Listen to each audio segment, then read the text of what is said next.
మా నాన్న, అమ్మ, చెల్లి అందరూ నన్ను వదిలి వెళ్ళిపోయారు.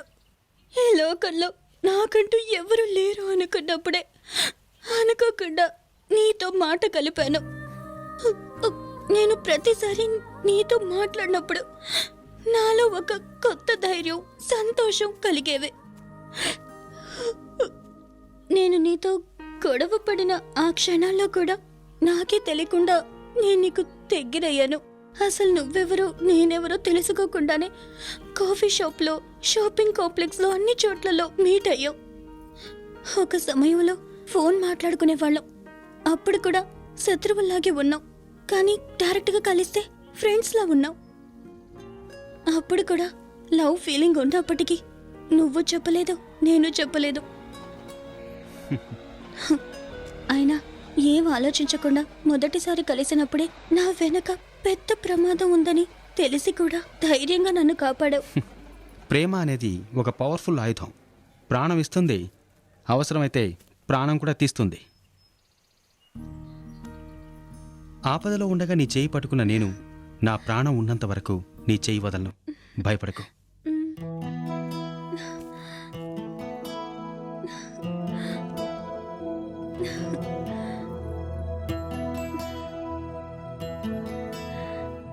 నిమి, నువ్వు అతను చూసావే? చూశాను, మాట్లాడాను. తర్వాత చెప్తాను.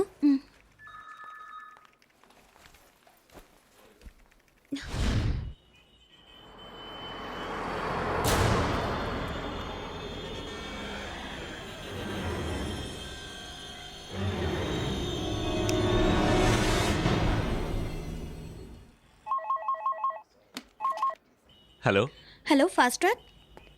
తిరుమల వెళ్ళడానికి నాకు బండి కావాలి. మీ పేరు, అడ్రస్ చెప్పండి సార్. పేరు ప్రకాష్ రాజ్, తిరుపతి, ఉంటున్నది మౌర్య లాడ్జ్, మెయిన్ రోడ్. నువ్వా? అంటే శృతి? హ, మీ ఫాస్ట్ ట్రాక్కి ఫోన్ చేసి మీ బండి తీసుకుని తిరుమల కొండకు వెళ్ళి మీ డ్రైవర్ గొంతు నులిమి నువ్వు వెళ్ళిన బండిని నిన్ను క్యాచ్ చేద్దాం అనుకుంటే బెతకబోయిన తీగ కాలికి తగిలినట్టు భలే చిక్కేవే. ఇప్పుడు వస్తున్నానే. ఏయ్, తీరా బండి. షెడ్ నుంచి కార్ రిపేర్ అయ్యి ఈ రోజు వస్తుంది సార్. ఈ రోజు వస్తుందా? సార్, మా అమ్మగారికి ఒంట్లో బాగాలేదు. నేను వెంటనే ఊరెళ్ళాలి సార్. ఈ నెల జీతం మాత్రం ఇవ్వండి సార్. ఏంటమ్మా సడన్ గా? మా అమ్మ అంటే నాకు ప్రాణం. ప్లీజ్ సార్, ఇవ్వండి సార్. ఏమైంది? నేను వెళ్తున్నాను, తర్వాత కాల్ చేస్తాను. ఓకే? శృతి, శృతి, ఎక్కడున్నావే? శృతి ఎక్కడుంది? నాకు తెలీదు. ఎక్కడుంది? నిజంగా నాకు తెలీదు.